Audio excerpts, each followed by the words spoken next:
Últimas noticias de hoy 5 de marzo 2019/vertical, porque Álvaro Uribe denunció penalmente a Gustavo Petro. El abogado Abelardo de las Priella dice que Petro se ha dedicado a calumniar al expresidente. Ante la Sala Especial de Instrucción de la Corte Suprema de Justicia, el abogado Abelardo de las Priella, quien defiende los intereses de Álvaro Uribe, radicó una denuncia penal contra el exalcalde de Bogotá Gustavo Petro por los delitos de calumnia directa e indirecta agravadas. A través de su cuenta de Twitter, de las Priella dio a conocer la noticia a través de un comunicado de 6 puntos en los que asegura que Petro se ha dedicado a calumniar al expresidente Uribe. A través de su cuenta de Twitter, red social en la que tiene más de 3,3 millones de seguidores, Gustavo Petro Urrego se ha dedicado a calumniar de forma permanente al señor Álvaro Uribe Vélez, dice el abogado. Agrega que la denuncia también cobija al senador Gustavo Bolívar por, supuestamente, coadyuvar en las calumnias de Petro contra Uribe.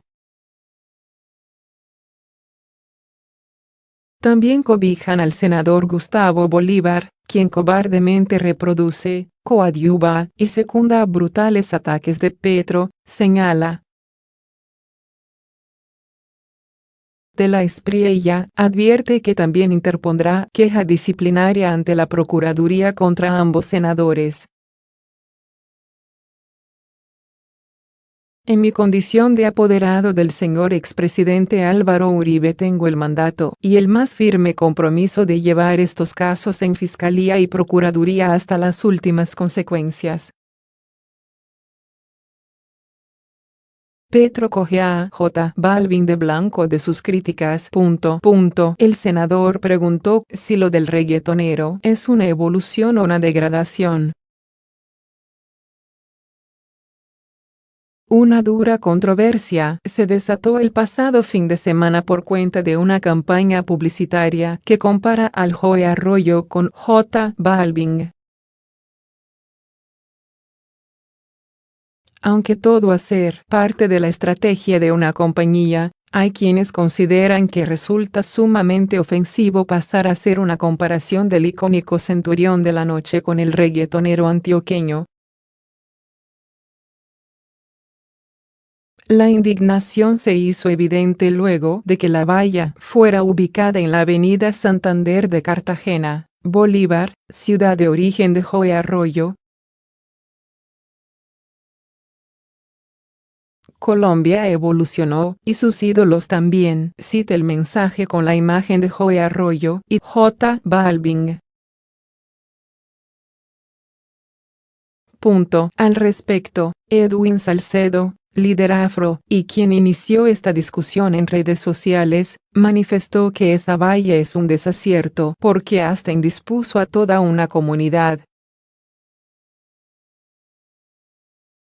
¿Cómo es posible que nosotros a través de ese copy podamos leer que J. Balvin es la evolución del Joe Arroyo? Lo cual desde los géneros musicales y desde el hecho que uno sea el afrodescendiente y el otro no, crea molestia entre la comunidad, indicó.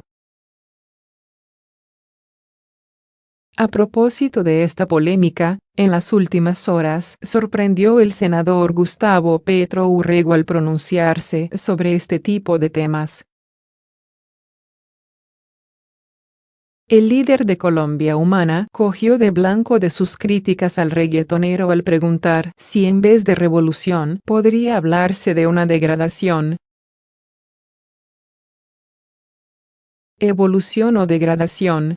No me meto en gustos de otros, pero creo que la sociedad colombiana debería interrogarse qué pasa con su arte y con los medios que lo comunican, señaló Petro ante la polémica pancarta publicitaria.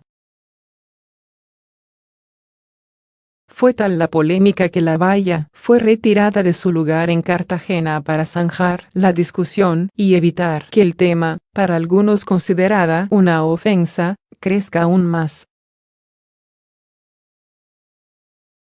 La conveniencia o no de liderar el cerco diplomático contra Nicolás Maduro. Siempre prudentes, algunos ex cancilleres creen que es responsabilidad del presidente Duque ponerse al frente de la situación. Y hay quien ve un pulso de posiciones a ver quién aguanta más.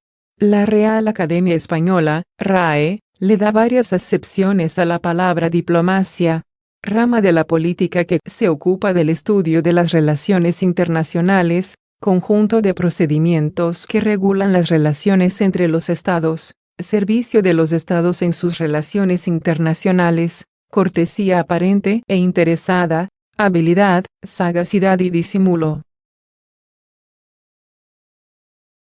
Esta última definición aplica para quienes en el pasado se desempeñaron como ministros de Relaciones Exteriores o cancilleres de Colombia, cuando se les pregunta por su posición frente al liderazgo asumido por el presidente Iván Duque en el cerco diplomático contra el gobierno de Nicolás Maduro. Más aún, si los interrogantes tienen que ver con la conveniencia o no de dicho liderazgo. En los últimos 19 años, Colombia ha tenido 7 cancilleres, algo que demuestra que es uno de los cargos más estables en los gobiernos. Al fin y al cabo, se trata de una labor en la que lo ideal es no dar bandazos. Guillermo Fernández de Soto acompañó en sus 4 años a Andrés Pastrana, 1998-2002. En sus 8 años de mandato, Álvaro Uribe tuvo 4. Carolina Barco, 2002-2006, María Consuelo Araujo, 2006-2007, Fernando Araujo Perdomo, 2007-2008, y Jaime Bermúdez, 2008-2010. María Ángela Holguín fue la ministra en este despacho de Juan Manuel Santos durante sus 2 períodos y en la actualidad el cargo lo ocupa Carlos Olmes Trujillo. El Espectador contactó a algunos de estos ex cancilleres, incluyendo a quienes estuvieron en las décadas de los 80 y 90, para conocer sus posturas por el manejo que el gobierno Duque le viene dando al tema venezolano, a partir de sus propias experiencias. Pero es claro que, tratándose de un tema tan delicado, la mayoría prefiere la prudencia. Algunos son funcionarios públicos y no pueden hablar, mientras que otros sí lo hicieron, pero con la condición de mantener la reserva de sus nombres. La única que habló abiertamente fue Noemí Sanín, ministra de Relaciones Exteriores en el gobierno de César Gaviria, quien defendió la posición del presidente Duque. De paso, criticó la que tuvo Juan Manuel Santos. Lo que está afectando a Colombia de manera inconmensurable es la dictadura de Nicolás Maduro. No podemos alcanzar a calcular el daño que nos está haciendo social, económica y políticamente esa circunstancia. Los esfuerzos que hagamos, diplomáticos y políticos, para contribuir a que el pueblo venezolano vuelva a ser libre, y el liderazgo para conseguirlo en esa dirección, son necesarios porque, día a día, la consolidación de ese régimen, que se vino gestando en el gobierno pasado bajo una conveniencia o indiferencia de nuestro país, ha hecho mucho daño, manifestó Sanín. A favor de Duque también terció otra de las personas que ocupó el Palacio de San Carlos, sede de la Cancillería colombiana, pidiendo el anonimato.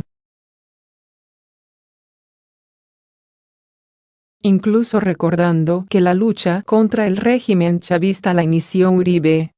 Cuando suceden cosas como estas, en las que uno está convencido de que hay una situación irregular e ilegítima, como es el caso de Venezuela, alguien tiene que jalonar esos procesos.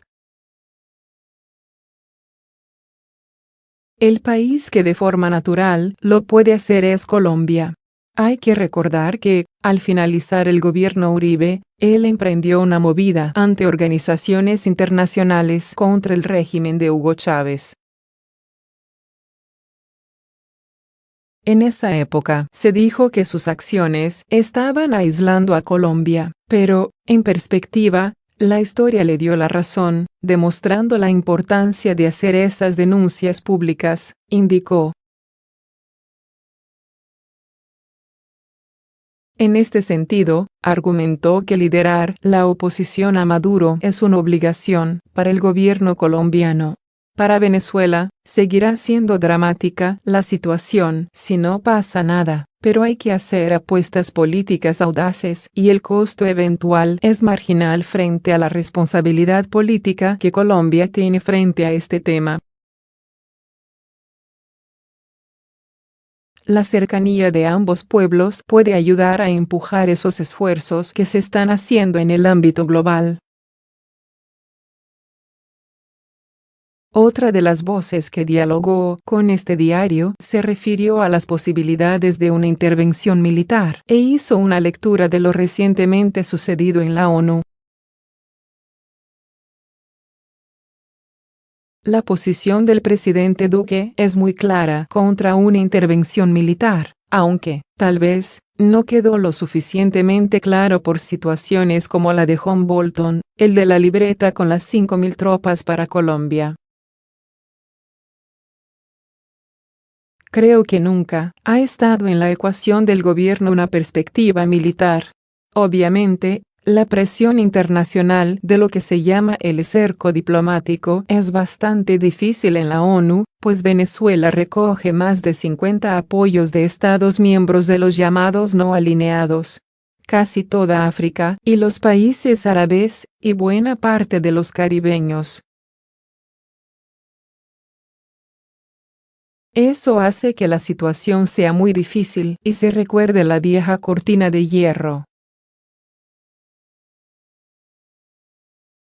Eso polariza muchísimo y se refleja en el Consejo de Seguridad, donde pasa lo de siempre. 9 a favor y 3 en contra. Entre estos últimos dos están los miembros permanentes Rusia y China. Nunca va a salir una resolución en un sentido, dijo. Por eso, advirtió que lo único que queda es la diplomacia, que efectivamente debe estar liderada por Colombia. Es cierto que hay posiciones encontradas sobre la conveniencia de estar al frente de ello, pero ya no vale la pena preguntarse por eso. La duda, más bien, es cómo esta estrategia va ganando terreno, margen político. No parecía probable que se dieran deserciones en el ejército venezolano o que hubiera una crisis de la magnitud de la que se está produciendo. Esto es una cosa de tiempo. Las presiones ejercidas son fuertes y eso debilita al régimen de Maduro. Lo que se está dando es un pulso por ver quién aguanta más. Vamos a ver quién gana, qué otras estrategias tienen de lado y lado, y qué mediadores podrían ayudar. La ONU ya no pudo, concluyó,